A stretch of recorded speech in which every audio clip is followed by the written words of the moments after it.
അതുകൊണ്ട് തന്റെ മടിത്തട്ടിലൂടെ വിജ്ഞാനം പകർന്നു കൊടുത്ത ഒരു കുട്ടിയാണ് അലി റളിയല്ലാഹു അൻഹു. ദരിദ്രനാണ്.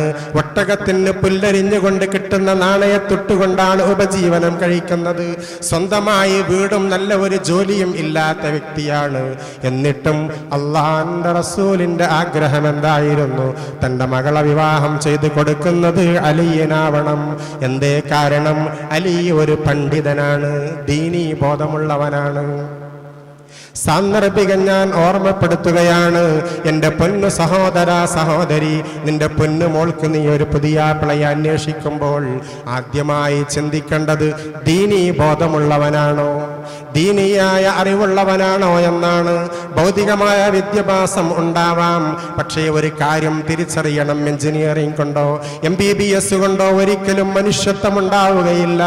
മനുഷ്യത്വം ലഭിക്കണമെങ്കിൽ ദീനീ ബോധമുണ്ടാവണം.